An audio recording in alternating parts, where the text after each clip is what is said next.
morning. In the truck again this morning. Thought I'd expand on some thoughts from my previous truck talking video. I briefly alluded to it in there, but it's the classic scenario, I'm coming to your house. We hear that from family, friends, acquaintances, that sort of thing. They kind of know what you're into. And not most people,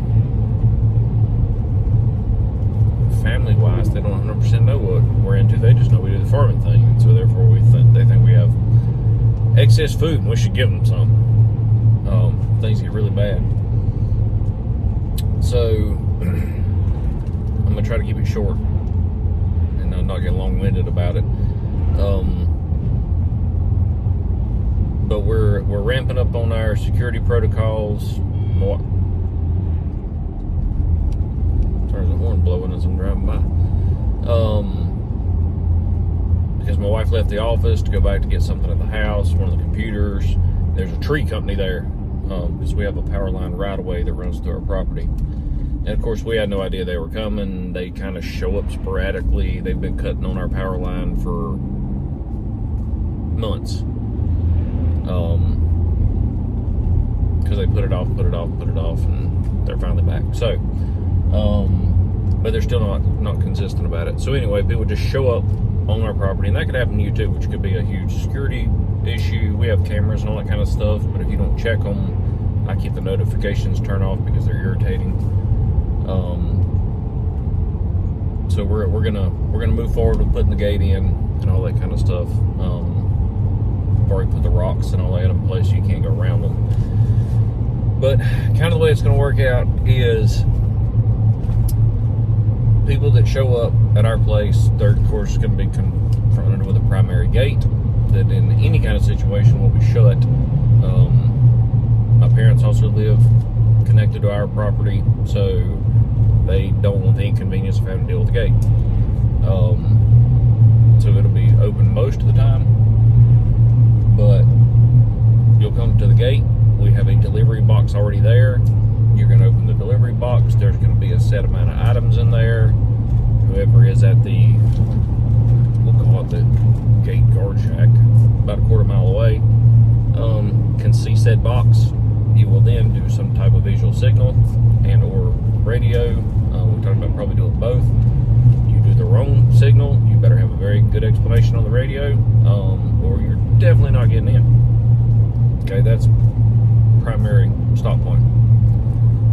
Say you pass that and get through. To even get past that, so we've already had discussions, we've already had meetings, interviews. You've had to validate some of your resources because, like I said before in the previous video, if you do not have 8 years worth of food for everyone in your household, I may just turn away, period, because we've told everybody that we care about. We've told them over and over and over again. If you do not have 8 years worth of food for your family, I am not going to feed you. I have 8 years worth of food for my family, but I also expect my adult children to also have food for their family, because once you move out of my house, you're my extended family, but you're not my responsibility. For extreme cases where people are valuable, whatever, I've got trash food for that, because if you didn't listen to me and you didn't listen to everybody and all the signs and you didn't do anything and you show up empty-handed, you probably be sleeping outside the gate. But to keep conflict down, look at trash food. If you want to eat oodles and noodles and potted meat and Vienna sausages or Vienna sausages, however you say them, they might keep you alive. You're not going to be happy about it. But that's going to be your situation. Shelter's your problem, food's your problem, water's your problem. That's just the way I feel about it. If you don't have company-specific guns, which is super simple. We have Glock or Glock knockoff stuff. I've been an anti-Glock guy forever, just because there's a certain personality that has Yetis, Glocks, sometimes forwards. I've just associated that with a certain personality type. Okay, so I've been anti-Glock. Glock's a good gun, though. It just really is. I don't personally have a Glock. I have a dagger, which uses all Glock parts. And of course, we have all our AR-15s and all that kind of stuff. Reason being is if you did get in and somebody shows up and they're not getting in and they want to fight about it, and I run dry on a magazine because it's got heated, and I holler at you because I don't have one, and I don't want you to be shooting a Ruger, is it a Homestead, Ruger, Homestead, anyway, whatever. A Mini 14, or I think they actually take bigger mags, it doesn't even matter. I want you to be able to help me out. If I break a spring, I want to know that my parts kits I already have fit my gun and your gun. That's the whole point. You know what I mean? We want consistency. We want us to all have the same equipment. If I keep a bucket full of Glock parts, then I know I can fix all the pistols. You know, it's just super simple. So, if you haven't done some sort of medical whatever, you need to have a minimum amount of medical stuff for your people, and you need to bring it with you. It needs to be mobile. And I'm not going to take your word for it. So if you say, oh yeah, I have a year's worth of food. Oh yeah, I have AR-15s. No, I want current pictures of you holding said items, standing in front of said items, you know, tongue-tied. I get pretty wound up about this stuff. No, I want recent proof, because I've seen a lot of people, they buy a bunch of stuff at tax time and then they slowly just eat through it. They don't have it anymore. So periodically, we're going to need proof that you still have what you say you have, and you're growing it, not just stagnant. Or again, you're not getting in. Sorry, I hate it for you. I'm not going to risk my family. I'm not going to give you my food. I'm not going to. Not when you've known. You know, people prioritize other things is all it amounts to. You know, if survival, it sounds silly even saying it, if survival is important to you, then you should have done something about it. I don't have the gardening space pre-established to support large amounts of people. We have lots of animals. I have lots of meat in freezers because we not only eat meat, we sell it. But as soon as something happens, the clock starts ticking, you know, or we slow slide into a Great Depression and it's still ticking. You're still on it. Because what it amounts to in the farming world, there's only certain animals I can keep alive at our current scale without commercial feed availability. And if the mills can't run, I can't buy feed, which means we keep what we have alive as best we can for as long as we can, but at some point it will have to be butchered and stored, whether that be in salt, which by the way we have experience doing. I have salt cured hams. We do salt cured stuff. We can teach you that. As mentioned before, we may do that as a class. Probably won't do it free. But anyway, I'm not going to risk the people that I care most about, starting with my wife and working down from there, for you. I'm not going to do that. We need a certain amount of people to enact our security plan.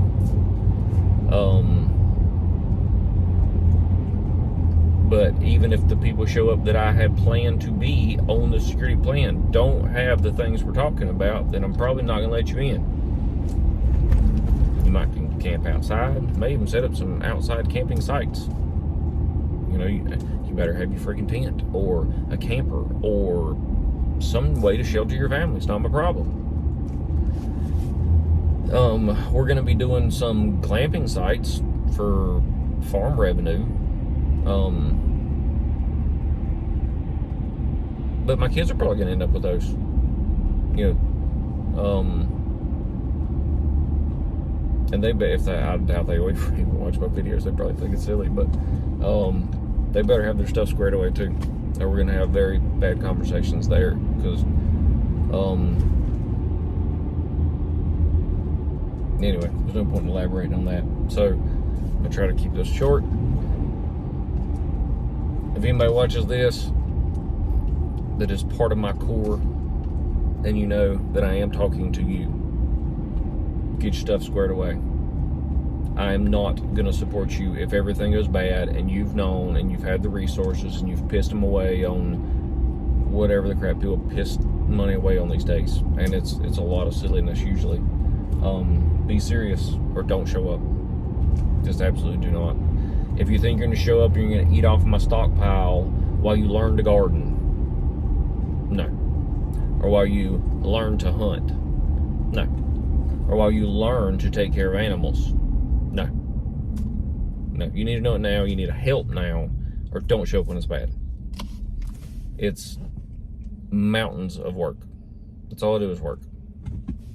And it takes that effort. So to arrogantly think that you're important enough or deserving enough or entitled enough or whatever word you want to use to just show up and me support you,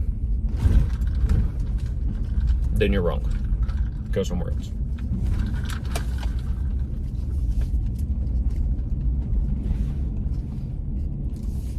And that goes for related people, acquaintance people, all that kind of stuff. You also better have something to contribute. Skills, not just the garden stuff. Like, if you're a doctor, yeah, your bar's probably gonna be lower. If you're a dentist, your bar's probably gonna be lower. If you're a field surgeon, may not be a bar at all. You might be able to show up empty-handed, but the chances of those people finding me are very slim. Learn skills now. Don't wait till everything falls apart to learn how to do something. That's gonna be too late. I think that might be my guy. Supposed to be meeting here for an interview. So anyway, I think that's it. I think that gets the point across. Get serious. Get your stuff in order. We're moving forward with some things, and if it works out, I'll do an announcement on that. It'll be a big announcement, and we might move forward with nailing down some interview stuff. This is a job interview, but I'm not for me. For a guy to work for me, but we might do community interviews if this thing moves forward. But that's it for now.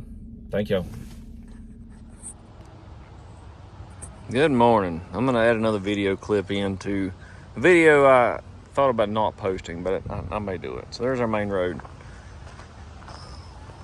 I'm gonna try to hold this still. So that's our parcel drop box that I mentioned. Big rock on the other side of it. The reason I was gonna put rocks here, but we're gonna put a farm stand right there, so that's gonna block between here and those trees. This is the box I mentioned. It's got a bird nest in it right now. This is where Amazon and everybody else drops off our stuff. So there's gonna be some items in here, probably a radio, probably in a lockbox of some sort. So because the Amazon people aren't exactly the best. So if you work for Amazon, I apologize. I don't mean that. I just mean our drivers. They're not the best. Half the time they leave crap just laying out on the ground. Anyway, that doesn't matter. So this is our driveway, main entrance in. Heavily wooded on this side, heavily wooded on that side. You're not going to pass a vehicle except for this spot here that I generally bush hog, which is going to be blocked here. Main gate. And did I just lose sound? I'm gonna keep going. My AirPod made a funny noise. I'm gonna try to zoom this in and see if this doesn't stop. So, man, my finger's way off focus. So way down on that hill, right on the other side of it, trying to focus on my finger, is where what I mentioned as the guard shack, observation post, whatever you want to call it. That's your primary contact. For anybody showing up here at the main gate. There's a side path here which will be blocked off, and we did talk about moving the gate down to this hill, which we may actually end up doing that. That doesn't really matter. Either way, there's gonna be a main gate here. And so this is the initial contact point for anybody that shows up. You'll do your visual signal, your radio, if you don't already have a radio and know our channels. We primarily use GMRS, which you do have to have a license to do. It's easy though. I think you just, if I remember right, you just pay some money and fill out a little paperwork. And So this is a choke point. The idea is we want them out of vehicles. Okay, so if at this point you stop someone and their truck is sitting where my truck's sitting and they're trying to get in, you don't have prearranged stuff worked out, you don't know who they are, they identify themselves, maybe they change vehicles, whatever. But if there's somebody you truly don't know, or they've just somebody that's bought something from you and they're like, hey, we just need some help, well, they may be sleeping in a farm stand. And ignore the Trump sign. I'm pretty much off the Trump train. I'm pretty much off any politician train. They're all a bunch of liars and thieves. And anyway, no, that doesn't matter either. I don't like politics. I'm gonna vote this time, but after this election, depending on what happens, I don't know. I don't know where I stand with it. So politicians are not the answer to what's wrong with this country. If you think it is, then well, you're deceived. What to add? I'm gonna try to keep this clip really short. So if they decide that they're getting in anyway, they leave their vehicles there, they try to ram the gate, then I don't even know what you call them. We're gonna make ours out of angle iron, the big plus sign looking things that keep you from driving through. We'll have those in here in addition to the rocks. Got some creative ways to make stop strips, which I may do in a video. I don't think I've done that before. Of course, there's caltrops and all kind of things to stop vehicle entrance. But if they're out of the vehicle and they're on foot and they're gonna try to make their way in, there's gonna be ways to, when we build the guard shack, which we have not yet, which is gonna be disguised as a deer blind, it'll be ballistically protected in a cheap way, and I'll probably do videos on that. And to protect whoever is in it, we're also going to have observation listening posts on the sides, potentially. So that way, if somebody decides they're going to go on foot, we don't want to put anybody at undue risk, but at least they can say, hey, we got people coming up the side. May or may not be on radio. We've talked about field phones, that sort of thing. Either way. So there's that. That's our primary protection point. Just the distance off the road is a lot. Obviously you can't see anything down there. There's a trailer that you can see. So if you don't know what's in here, then, well, you don't know what you don't know until you know it. So the only way anybody knows what we got is they've watched our videos and they're creepy and they've tried to track us down, or they've come to classes, they've bought lumber, farm products, that sort of thing, which that's okay. We're gonna need a lot of help, and whether the whole world falls apart or we just sink into depression, lots of people need to be fed. Lots of people have stuff to contribute, even though if that is just some labor, or if they want to learn how to garden. We're gonna need to convert a whole lot of space to garden, which we're gonna start on as soon as we get back from a trip. And we're open to discussions on that. And I had a discussion with the leader of the PrepperNet Hickory group, and just real brief I told him, it's like, I don't know how much of a threat. Everybody's worried about opsec and all that kind of stuff. I said, well, my opsec's kind of blown, because lots of people deal with us at this location. Even prior to the world getting crazy. So there may be some of you watching our videos that are prepper predators or whatever you want to call yourself. I don't know. You plan on stealing my stuff, that sort of guy. When the world goes to crap and you have to worry about what you're going to do and all that kind of stuff, I may be naive. But from my experience, people are generally unmotivated. And I just don't know how much of a threat the average prepper are. They're going to eat through their stock and all that kind of stuff. They're eventually going to get desperate. And they might start out going out and doing stuff because they didn't actually figure out how to grow food. They just figured out how to store food. And they may come looking for us. I don't know. I don't know how much of a real threat that is. But he mentioned he went to a meeting of a group of guys, And those group of guys, that was their primary plan. Rather than prepping, even though they called themselves a prepping group, it was so solidly the gun stuff, the high speed stuff. You know what I mean? They were just going to go take stuff, which may work out for a little while if your primary target is weak, prepared people. But if you've done what you're supposed to be doing, then hopefully you have a plan in place for that. Alright, that's where I'm stopping, because I dug this ditch yesterday and put in a culvert. Because that's where the power company parks. And we're getting ready to get 3 days worth of rain. So I dug this yesterday evening. There's already a ditch here. And throw a piece of pipe in here, because this is also our main travel path to get to some of the chickens and rabbits and all that kind of stuff. All right, I think I'm gonna stop that clip here. There's gonna be a secondary gate right here. My parents don't even want one gate, nonetheless two, but we're definitely gonna have a gate. And this building may or may not be moved, disguised. That location may be the source of a secondary point. And we've also talked about, you got to give somebody a place to turn around. If Amazon's coming in and out, or delivery drivers, and we do a lot of construction around here, so we have concrete trucks and that sort of thing, so they have to have a place to turn around. The original plan is between here we were going to put a gate, and then back my way we're going to put a gate, so you basically have like a lockup zone. You know what I mean? They come in, you close the gate behind them, the gate in front of them's already closed, you have them pinned up. You know what I mean? Then we're going to work through whatever we need to work through before anything happens. And we talked about flanking that with shipping containers on both sides. I don't know if we'll ever make it that far, because depends if I feel threatened. But that's our main perimeter fence. We have probably should have shown that.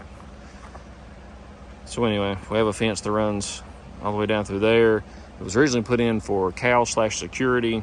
This is pasture fence, and of course, as you can see, we have, I think it's 4, 5, 6, 7, 8 rows of barbed wire.